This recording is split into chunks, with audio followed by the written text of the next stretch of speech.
Hello दोस्तों, आप सभी का स्वागत है अपने हमारे प्यारे यूट्यूब चैनल में। आज फिर हम एक वीडियो लेके आए हैं जिसमें हम आपको एक नए जॉब के बारे में जानकारी देने वाले हैं जो हमारा नेशनल लेवल का जॉब है। तो आइए इसको बारी बारी से समझते हैं इसमें। ठीक है, तो ये हमारा जो जॉब है वो AAI रिक्वायरमेंट 2025 है। ये अथॉरिटी ऑफ एयरपोर्ट का हमारा जॉब है जिसमें हम लोग क्लियर करेंगे बारी बारी से हमारा पोस्ट कितना है, क्वालिफिकेशंस क्या है, हमारा सिलेबस क्या रहने वाला है और इसका एग्जाम पैटर्न क्या होने वाला है। ठीक है, तो हमारे चैनल को आप सब्सक्राइब करके रखिएगा जिसमें हम लोग डेली नए जॉब्स अपडेट लेकर आते हैं। तो चलिए इसको बारी बारी से जानना शुरू करते हैं। तो सबसे पहले इसका देख लेते हैं हम लोग। हो है क्या, ये भारतीय विमानपथ प्राधिकरण है जो जिसको इंग्लिश में बोला जाता है airport authority of India regional करके। ठीक है, तो इसमें जो हमारा कौन कौन से जोन में लिखना है वो सबसे पहले देख लेते हैं। अब देखो इसमें हमारा जो एडवर्टाइजमेंट कब आया था, हमारा एडवर्टाइजमेंट आया था 1/2025 का, जिसका फॉर्म फिलअप अभी तक चल रहा है। तो आइए इसके बारे में बारी बारी से जानते हैं, फिर लास्ट में इसका देखेंगे कि इसका फॉर्म फिलअप कैसे किया जाता है। ठीक है, देखो इसमें कौन कौन से जोन में हमारा निकला हुआ है। देखो ये सबसे पहले हमारा चंडीगढ़ जोन में है, दिल्ली, हरियाणा, हिमाचल प्रदेश और हमारा जम्मू एंड कश्मीर है, मध्य प्रदेश है, पंजाब है, राजस्थान है, उत्तर प्रदेश है, उत्तराखंड है। और ये सारे चीज में हमारा 2-3 पोस्ट है। देखो सबसे पहले है हमारा सीनियर असिस्टेंट्स का पोस्ट है जो हमारा ऑफिशियल लैंग्वेज के लिए है। सीनियर असिस्टेंट्स एक और के लिए हमारा अकाउंटेंट के लिए। सीनियर असिस्टेंट हमारा इलेक्ट्रॉनिक्स के लिए और जूनियर असिस्टेंट है एक और, वो है हमारा फायर सर्विस के लिए। ठीक है, इतना पोस्ट निकला हुआ है। अब इसमें देखते हैं बारी बारी से इसका क्वालिफिकेशंस क्या है, एग्जाम पैटर्न क्या है। तो देखो नेक्स्ट हम चलते हैं इसमें इंपॉर्टेंट डेट्स। तो इसका ओपनिंग डेट क्या है और लास्ट डेट क्या है वो सबसे पहले देखो। ये जो हमारा फॉर्म जो है जारी हो चुका है, ये 4/2/2025 से फॉर्म डलाना चालू हो गया है। इसका अंतिम तिथि है last date of online applications का 5/3/2025, मतलब 5 मार्च 2025 आप इसका फॉर्म भर सकते हैं। ठीक है, अब इसका टेंटेटिव ऑनलाइन एग्जामिनेशन डेट जो है अभी अनाउंस नहीं हुआ है, ये अनाउंस होगा आपका वेबसाइट में, तो आप रेगुलरली वेबसाइट को चेक करती रहेगा। ठीक है, वेबसाइट यहाँ पे देखो दिया गया है www.aai.aero करके, आप सर्च करेंगे तो डायरेक्ट वेबसाइट में चले जाएंगे या फिर दिए गए PDF से क्लिक करके भी जा सकते हैं। ठीक, नेक्स्ट स्लाइड में चलते हैं हम लोग। ये अब इसमें है डिटेल्स ऑफ पोस्ट, क्या क्या इसका पोस्ट है वो सबसे पहले देखते हैं। देखो सबसे पहला है हमारा पोस्ट कोड है, फिर हमारा name of the post of level है, फिर टोटल कितना पोस्ट है, फिर सब कैटेगरी में कितना कितना पोस्ट है वो चीज हम देखेंगे। सबसे पहले देखते हैं हम लोग सीनियर असिस्टेंट ऑफिसर लैंग्वेज के लिए, जो हमारा NE लेवल का जॉब है जिसमें टोटल पोस्ट 4 है, जिसमें अनरिजर्व्ड में 1 है, ST में 1 है, OBC में 1 है और EWS में 1 है। ठीक है, इसमें एक सर्विसमैन नहीं है और ना ही एक अग्निवीर है। ठीक है, अगला पोस्ट है हमारा सीनियर असिस्टेंट अकाउंटेंट के लिए, ये भी लेवल 6 का जॉब है। इसमें टोटल वैकेंसी हमारा 21 है, मतलब 21 है, जिसमें अनरिजर्व्ड का हमारा है, अनरिजर्व्ड मतलब जनरल 10 पोस्ट है, SC हमारा 3 पोस्ट है और ST 1 पोस्ट है और OBC के लिए इसमें 5 पोस्ट है और EWS के लिए 2 पोस्ट है। ठीक है, अब इसमें कैटेगरी वाइज डिवाइड कर दिया गया है। अगर PWD का कैटेगरी A का है तो उसके लिए 2 पोस्ट है, कैटेगरी B का है तो उसके लिए 2 पोस्ट है, C के लिए 3 पोस्ट है और D के लिए भी, D एंड E के लिए 2 पोस्ट है। और इसमें एक चीज और ध्यान देने वाली चीज है कि इसमें देखो एक्स सर्विसमैन के लिए भी 3 पोस्ट है। मतलब जो एक्स सर्विसमैन मतलब कौन सा, जो AAI में जो सर्विस में रह चुके हैं उसके लिए भी हमारा ये 3 पोस्ट है और एक्स अग्निवीर के लिए कोई पोस्ट नहीं है। फिर अगला हमारा पोस्ट है सीनियर असिस्टेंट जो इलेक्ट्रॉनिक्स का है, ये भी हमारा लेवल 6 का वैकेंसी है, जिसमें टोटल पोस्ट है हमारा 47 जिसमें हमारे अनरिजर्व्ड के अंतर्गत 22 है, SC के अंतर्गत है 8 और ST के अंतर्गत 2 और OBC के अंतर्गत 11 और EWS के अंतर्गत 4 पोस्ट है। ठीक है, अब इसमें और ध्यान देने वाली एक प्लस पॉइंट क्या है कि इसमें एक्स सर्विसमैन के लिए हमारे 7 पोस्ट है, तो ये आपका फायदेमंद के लिए है, लेकिन इसमें एक्स अग्निवीर में कोई भी पोस्ट नहीं है। फिर अगला आता है इसमें हमारा जूनियर असिस्टेंट फायर सर्विस का, जिसका सबसे ज्यादा पोस्ट है हमारा 152 पोस्ट। ठीक है, तो ये रहने वाली OBC कैटेगरी के लिए फायदेमंद, क्योंकि OBC कैटेगरी और अनरिजर्व में सबसे ज्यादा पोस्ट है। अनरिजर्व में हमारा 63 पोस्ट है और हमारा SC में हमारा 28 है और ST में 7 है और OBC में हमारा 39 है और EWS में 15 है। तो सबसे ज्यादा पोस्ट हमारे किस में रहने वाले हैं, जूनियर असिस्टेंट फायर सर्विस के लिए। ठीक है, और इसमें जो हमारा PW के लिए कोई पोस्ट नहीं है और इसमें एक और फायदेमंद चीज है कि एक्स सर्विसमैन के लिए भी इसमें सबसे हाईएस्ट पोस्ट है। कितने पोस्ट है? तो 22 पोस्ट है। और एक्स अग्निवीर के लिए भी इसमें पोस्ट दिया गया है, वो कितना है हमारा 15। तो ये आपका प्लस पॉइंट है। हमें सबसे ज्यादा आपको फोकस किसमें करना है? जूनियर असिस्टेंट में। अब देख लेते हैं इसमें क्वालिफिकेशंस क्या है नेक्सस में। ये अब देखो इसका पे स्केल देख लेते हैं, फिर उसके बाद इसका क्वालिफिकेशंस वगैरह। अब इसका पे स्केल लेवल कितना है वो देख लेते हैं। लेवल है 36,000 इसका मेन पे स्केल है, जिसमें 3% एनी नेशनल लेवल सीनियर के लिए असिस्टेंट के लिए है। ठीक है, इसमें हमारा 31,000 है पे स्केल। और इन एडिशनल, अब इसमें एडिशनल क्या है वो सबसे देखो, इसमें बेसिक पे रहेगा, डियरनेस अलाउंस रहेगा, पर्स रहेगा, 30% ऑफ रहेगा बेसिक पे में, एचआरए अलाउंसमेंट है और अदर बेनिफिट्स हैं इसमें। तो ये चीज आप देख सकते हैं डिटेल से। ठीक है, फिर नेक्स्ट इसमें हम लोग आगे बढ़ते हैं। अगला हमारा है इसमें एज लिमिट एंड क्राइटेरिया क्या है, कि इसमें फॉर्म भरने के लिए हमारा एज लिमिट क्या होना चाहिए, एलिजिबिलिटी क्या होना चाहिए। तो देखो सबसे पहले मैक्सिमम एज लिमिट जो दिया गया है वो 30 ईयर से दिया गया। मतलब ये है कि जो हमारा कैंडिडेट है वो 30 ईयर से पार नहीं होना चाहिए, 30 ईयर से कम होगा वो हमारा मतलब 29 तक का जो एज है वो चीज इसमें अप्लाई कर सकते हैं। जहां से इसका 30 ईयर हुआ 30 ईयर्स हो, ये अप्लाई नहीं कर सकता है। ठीक है, अब इसका एज काउंट कहां से होगा? जो जिसका 5/3/2025 तक जो 30 नहीं हुआ है वो इसमें अप्लाई कर सकते हैं। और 5/3/2025 अगर मान के चलो आपको 5/3/2025 तक 30 ईयर प्लस 1 भी डे एक्स्ट्रा हो जाता है तो वो इसमें अप्लाई नहीं कर सकता है। ठीक है, तो ये चीज आप ध्यान रखना एज क्राइटेरिया। अब इसमें फॉर्म भरने जाएंगे तो आपका फॉर्म जो रिजेक्ट कर दिया जाएगा, तो इसलिए इसमें दिमाग लगाकर एक बार आप फॉर्म भरिएगा। ठीक है, एज लिमिट को सबसे पहले देख लीजिएगा। अब देखो इसमें कुछ छूट दिया गया है कि अपर एज लिमिट जो है रिलैक्शन 5 ईयर्स, मतलब जो हमारा जो एसटी और एससी के लिए इसमें 5 ईयर का छूट दिया गया है। ठीक है, 5 ईयर्स का, और 3 ईयर्स फॉर ओबीसी, और ओबीसी के लिए 3 ईयर छूट दिया गया है। और एक्स अग्निवीर के लिए जो होता है 4 ईयर्स का छूट दिया गया है। ठीक है, कि इतना छूट आप देख सकते हैं। फिर अगला 3 years age relaxation prescribed ex Agniveer के लिए वही 3 ईयर्स दिया गया है। ये चीज हो गया हमारा। फिर इसमें एक और पॉइंट आप देखें, age relaxation of 5 years in instead of 3 years beyond the prescribed upper age limit is एडवेल to the candidate on only first batch of Agniveer scheme. मतलब जो अभी रिटायर हुए हैं अग्निवीर स्कीम, उसके लिए बोला गया कि 5 ईयर का छूट मिला है। ठीक है, अब फिर इसमें हम लोग नेक्स्ट देखते हैं आगे।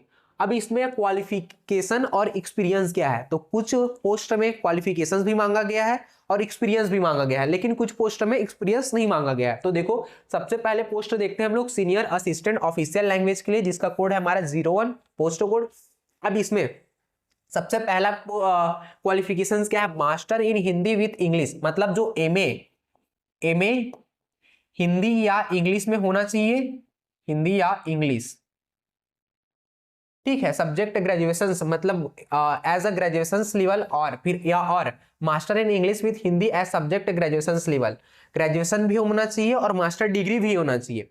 या उसके अलावा और क्या हो सकता है, यहाँ पे दिया गया है और करके, master in any subject apart from Hindi in English, मतलब आप मास्टर में किसी भी कर चुके होंगे, जैसे कि एमए हो गया आपका, एमएससी हो गया या एमसीए हो गया, आप किसी में भी मास्टर डिग्री किए हैं हिंदी या इंग्लिश सब्जेक्ट से, तो इसमें अप्लाई कर सकते हैं। वो भी हमारा रिकॉग्नाइज्ड यूनिवर्सिटी से होना चाहिए, हिंदी एंड इंग्लिश करके। ठीक है, अगला फिर और करके दिया है, या master in any subject apart from Hindi English from recognised university along with Hindi and English medium and compulsory optional subject medium of examinations at इस ग्रेजुएशन लेवल, मतलब जो आप ग्रेजुएट यूजी किए हो और जो पीजी किए हैं, ठीक है, वो हमारा प्रॉपर हिंदी लैंग्वेज में होना चाहिए आपका, या फिर इंग्लिश लैंग्वेज में होना चाहिए, तब इसको अप्लाई कर सकते हैं। ठीक, ये चीज हो गया। फिर अगला इसमें और करके दिया गया, देखते हैं नेक्स्ट आगे हम लोग, या और करके उसी पोस्ट का है हमारा और करके एक और graduation degree from recognised university along with Hindi and English compulsory optional subject और 1 नॉट आउट बोथ करके। मतलब इसका क्या है कि यदि आप यूजी भी किए हुए हैं और आपका जो होता है पर्सपेक्टिव सब्जेक्ट हिंदी है या इंग्लिश, हिंदी या इंग्लिश, तो भी आप इसमें अप्लाई कर सकते हैं। जैसे कि आपका इसमें हम लोग देखते हैं कि बीए होता है हमारा, बीए हिंदी या इंग्लिश करके, तो अगर ये भी किया है जो कैंडिडेट है तो भी अप्लाई इसको कर सकता है। ठीक, तो ये चीज दिया गया है हमारा। फिर अगला और करके इसमें, और अब इसमें क्या एडिशनल क्वालिफिकेशंस मांगा गया है वो देखो। In additional qualification criteria computer literacy test in MS office, और इसमें हिंदी, मतलब आपका टाइपिंग भी कुछ आना चाहिए, वो भी एमएस वर्ड में, ये चीज भी मांगा गया है, typing in MS word. Basic आपको टाइपिंग का नॉलेज होना चाहिए। ठीक है, यदि अभी आप भी अगर टाइपिंग का नॉलेज नहीं है तो जब तक आप फॉर्म या एग्जाम होते तक इसका टाइपिंग का नॉलेज कर सकते हैं, दे सकते हैं। ठीक है, अब फिर इसमें एक्सपीरियंस भी मांगा गया है। Experience 2 years relevant experience in the concern discipline, मतलब जो ऑफिशियल लैंग्वेज है, लैंग्वेज मतलब हिंदी इंग्लिश कम्युनिकेशंस का एक्सपीरियंस भी होना चाहिए, हिंदी या इंग्लिश कम्युनिकेशंस का एक्सपीरियंस भी होना चाहिए। ठीक, ये भी चीज मांगा गया है इसमें, तो ये चीज ध्यान रखने वाली चीज है कि एक्सपीरियंस क्या चीज मांगा गया है। ठीक है, अब नेक्स्ट बढ़ते हैं इसमें अगले पोस्ट के लिए। अगले पोस्ट के लिए हमारा जैसे कि सीनियर असिस्टेंट अकाउंट्स का और सीनियर असिस्टेंट इलेक्ट्रॉनिक्स का। अब असिस्टेंट अकाउंट्स के लिए क्या मांगा गया है वो देखो। ग्रेजुएट प्रेफर बाय बीकॉम होना चाहिए विद कंप्यूटर लिटरेसी के साथ, test in MS office, experience 2 years. अभी देखो इसमें हमें अकाउंटेंट का 2 ईयर का एक्सपीरियंस होना चाहिए, अकाउंटेंट का 2 ईयर एक्सपीरियंस, उसके साथ साथ हमारा बीकॉम कंप्लीट होना चाहिए। ठीक, ये 2 चीज इसमें मांगा गया है।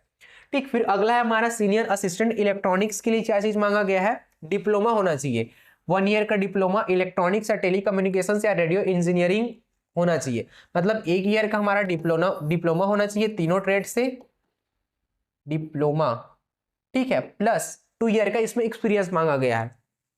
2 ईयर का एक्सपीरियंस आप तो या इलेक्ट्रॉनिक्स में होना चाहिए या टेलीकम्युनिकेशन में होना चाहिए या रेडियो इंजीनियरिंग में होना चाहिए, तीनों में से अगर किसी एक में 2 ईयर्स का एक्सपीरियंस है तो वो चीज इसमें अप्लाई कर सकता है।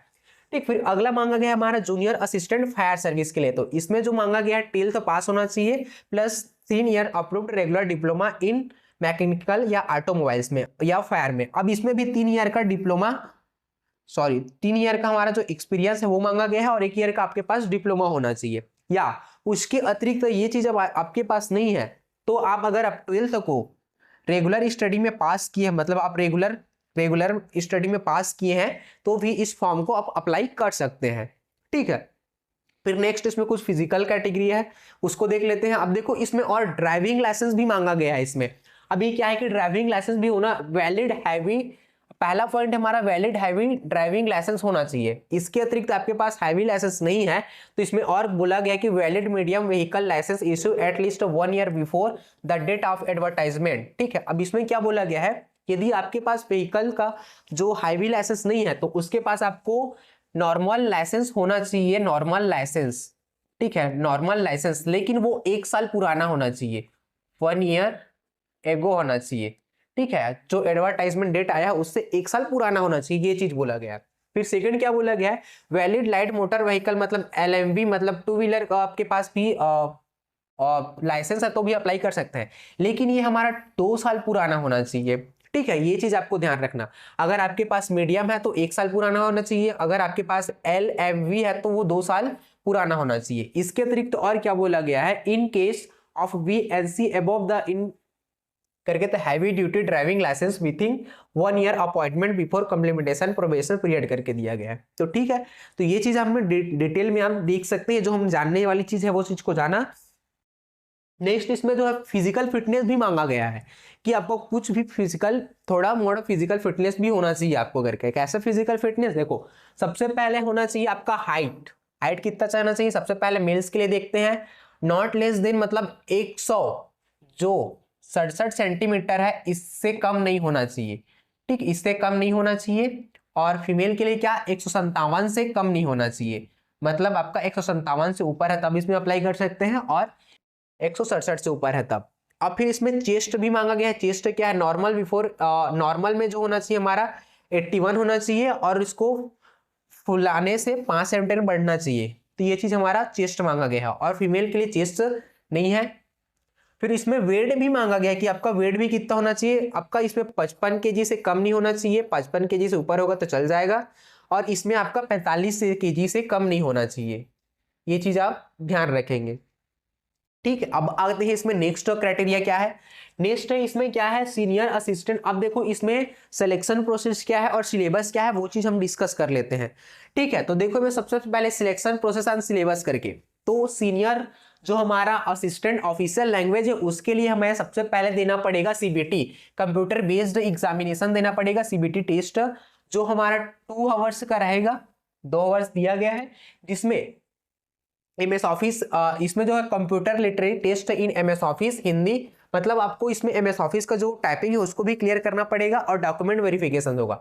फर्स्ट होगा आपका सीबीटी, सेकंड होगा आपका कंप्यूटर टेस्ट में जिसमें टाइपिंग टेस्ट मांगा गया और थर्ड में आपका डॉक्यूमेंट वेरिफिकेशन होगा। अब फिर इसका सिलेबस क्या है वो देखते हैं। सिलेबस दिया गया इसमें सबसे पहले 50% question and subject relating education qualify prescribed the post. अब जो हमारा है असिस्टेंट के लिए है तो इसके लिए हमें ऑफिशियल लैंग्वेज मतलब हिंदी और इंग्लिश के लिए 50% क्वेश्चन रहेगा, 50% क्वेश्चन रहेगा हमारा जनरल नॉलेज से रहेगा, जनरल इंटेलिजेंस से रहेगा और जनरल एप्टीट्यूड से रहेगा। ठीक है, मिनिमम पास मार्क भी 50% रहेगा फॉर यूआर और ईडब्ल्यूएस और ओबीसी के लिए। अब इसमें और एसटी, अब इसमें क्वालिफिकेशन मांगा गया, इसमें कट ऑफ नहीं आएगा आपका, मिनिमम क्वालिफिकेशन रहना चाहिए 50% से क्वालिफाई होना चाहिए, वो हमारा एसटी और एससी के लिए हमारा होना चाहिए 40% और अनरिजर्व्ड ईडब्ल्यूएस या ओबीसी के लिए हमें 50% होना चाहिए। ठीक, ये चीज मांगा गया है इसमें। फिर नेक्स्ट पोस्ट के लिए देख लेते हैं। नेक्स्ट पोस्ट का हमारा जैसे कि सीनियर असिस्टेंट अकाउंट्स के लिए क्या सिलेबस पैटर्न है और इसका एग्जामिनेशन क्या है।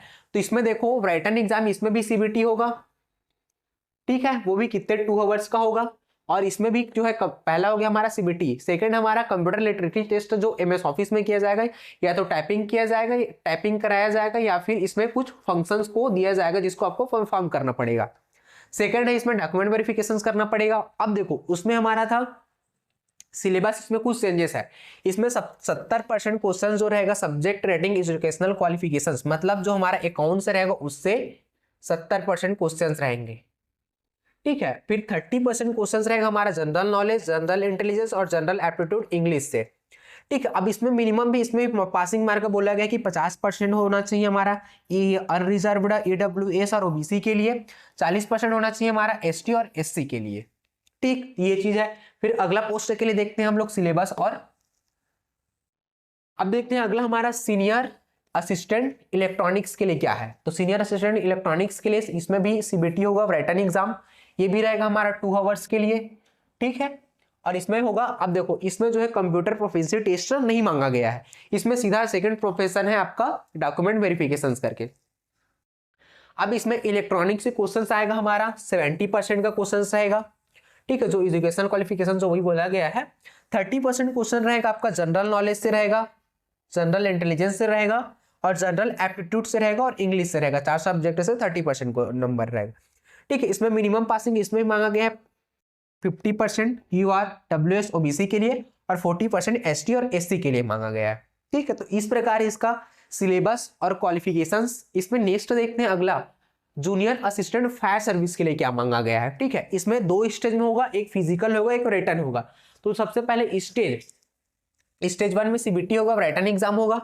सिलेबस इसका 50% सिलेबस रहेगा रिलेटेड एजुकेशन क्वालिफिकेशन से। ठीक है, फिर 50% क्वेश्चंस रहेगा इसका जनरल नॉलेज से, जनरल इंटेलिजेंस से, general aptitude and general English से रहेगा। इसमें पासिंग मार्क भी मांगा गया है 50% अनरिजर्व्ड ईडब्ल्यूएस और ओबीसी के लिए, 40% एसटी एससी। अब ये चीज पास करने के बाद आपको फिजिकल राउंड होगा। देखिए इसमें स्टेज 2 में फिजिकल राउंड, ये क्राइटेरिया मार्क का फिजिकल राउंड के लिए जो मेल कैंडिडेट के लिए है। ठीक है, अब देखो इसमें मार्क जो 20 मार्क रहेगा, रनिंग जो 12 सेकंड में करना रहेगा आपको। ठीक है, 20 मार्क रहेगा, और इसमें कैरिंग रहेगा आपका 20 सेकंड, जो सैंड बैग लेके आपको उठा के ले जाना है, आपका फुल हाइट होना चाहिए, फुल वेट होना चाहिए, ये चीज है। और फिर क्लाइंबिंग एंड डिसेंडिंग 35 सेकंड का रहेगा। ठीक है, फिर ये चीज आपको बारी बारी से दिया गया है। ठीक, तो ये चीज आप देखेंगे। फिर इसमें मेल कैटेगरी का भी दिया गया है सबका बारी बारी से। अब देखो इसमें 100 मीटर रनिंग रहेगा, अगर 12 सेकंड में आप करते हैं तो 20 नंबर मिलेगा आपको, 30 सेकंड में करते हैं तो 18 नंबर मिलेगा, 40 सेकंड करते हैं तो 16 नंबर मिलेगा, 15 सेकंड में करते हैं तो 14 नंबर। तो इस प्रकार से दिया गया है। लिफ्टिंग रहेगा वो 50 kg का रहेगा, अगर आप 20 सेकंड में करते हैं तो 20 नंबर मिलेगा। अब इसमें 30 सेकंड में करते हैं तो 16, 40 सेकंड में करते हैं तो 12 नंबर मिलेगा। इसी प्रकार हमारा पोल क्लाइंबिंग है। पोल क्लाइंबिंग में अगर फुल हाइट होना चाहिए और ये सब हाइट का दिया गया है, हाइट में मेजरमेंट में आपको नंबर मिलते जाएगा। ठीक है, इस प्रकार से आपका रोप क्लाइंबिंग दिया गया है, फुल लेटर दिया गया है। फिर इसी प्रकार आपका मिलेगा आपको फीमेल कैंडिडेट के लिए। फीमेल कैंडिडेट के लिए भी 100 मीटर रनिंग है, लिफ्टिंग है, पोल है और रोप है और ये लेटर है। ये आपको फायर सर्विस के लिए है केवल ना, ये चीज ध्यान रखना। अगर इसको रनिंग को 15 सेकंड में करते हैं तो 20 नंबर मिलेगा, लिफ्टिंग को 25 सेकंड में करते हैं तो 20 नंबर मिलेगा। फुल हाइट होना चाहिए, फुल हाइट और इसमें भी 40 सेकंड में करते हैं तो 20 नंबर मिलेगा। इस प्रकार से आपका जिस प्रकार से माइनस आपका टाइमिंग होते जाएगा उस प्रकार से आपका नंबर भी माइनस होते जाएगा। तो इस प्रकार से जो होता है हमारा वैकेंसी का डिटेल था। तो अगर आप इसका पीडीएफ चाहना चाहते हैं तो हमारे यूट्यूब चैनल को सब्सक्राइब करें और डिस्क्रिप्शन में जो हमारा है वो पीडीएफ आपको अवेलेबल कर दिया जाएगा। तो